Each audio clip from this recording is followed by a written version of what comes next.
Hey guys, Ace is here with Brian. and we are Worth the Download. And this week we're going to be reviewing Nine Inch Nails' new EP, not the actual events. So I guess this is the first EP that's been dropped in a couple years since the last one, which was Recoiled in 2013. And we actually haven't had a full length album from Nine Inch Nails in a while, but people were obviously excited when Trent announced this EP that was dropping early on in the year, and we waited and waited and waited. And then a week before the year's over, we finally got it. And We finally listened to it. and it, in my opinion, was a pretty good listen, but we'll start off with you first. Okay, well, you know what?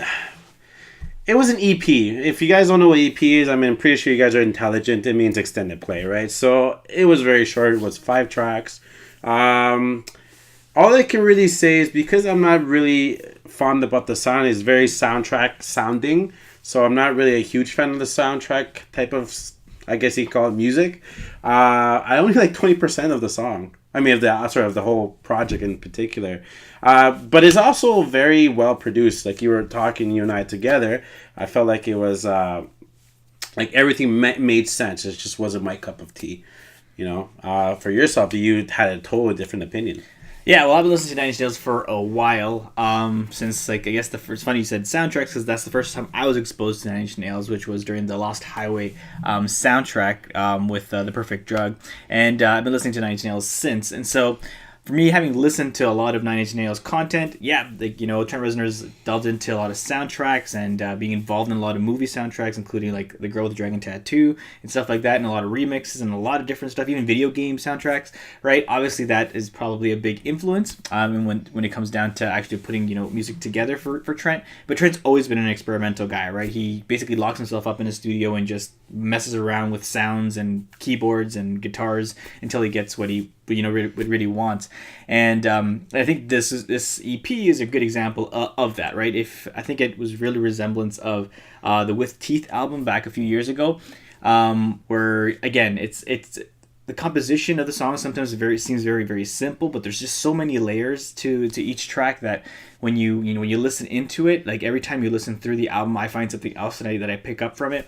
And I think that's kind of just like the style, I guess, that Trent always goes for. And so for me, it did sound like a Nine Inch Nail, obviously EP. It sounded like a lot of Nine Inch Nail tracks, and I really enjoyed it. It's too short though. 5 tracks is a little too short for me. I would have loved to have a full-length album.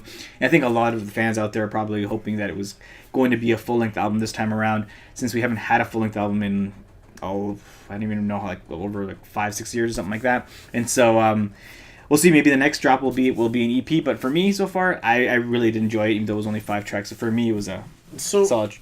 My question is, like, I mean, overall, right? I mean, you enjoyed it a lot because you just said you're a huge fan and the whole story, right?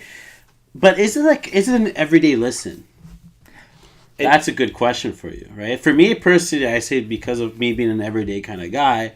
Is it for the active listener, or is it for the fanatic? Yeah, no, I don't think Nine Inch Nails is your everyday listener type of music, right? It's definitely not something that everybody's going to be listening to, like, over the holidays or something like that. Definitely not.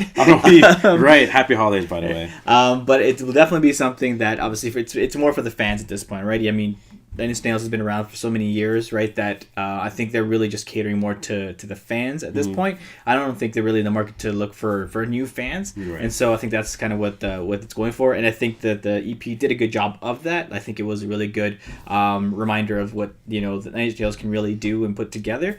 And even though it took a while to get there, and they literally, were able to push that out last week before, the year is over, I think it was still a really solid EP and a good effort. Right. Mm-hmm.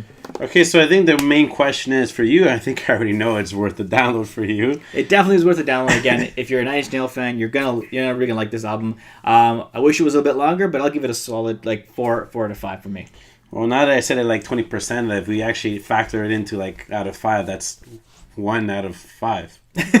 I guess so. So that puts us at what, like 2.75, something like that? That's probably our worst rating thus far. It is. But that's okay. That's okay. We can't always agree on everything, right? Right. But next week, what we're going to be doing, guys, is we're actually going to be just giving a kind of a year-in review. We're going to go through all the albums that kind of released throughout the year. We're going to pick our top 3 each of what albums we enjoyed the most. And, leave us some comments. Let us know about maybe some of the albums that you guys maybe heard, and we'll catch up with you guys then. So don't forget to subscribe so you know when we actually drop that next video. And we'll What see side you guys is it? That side? somewhere. Yeah, somewhere there. Yeah. Break through the surface.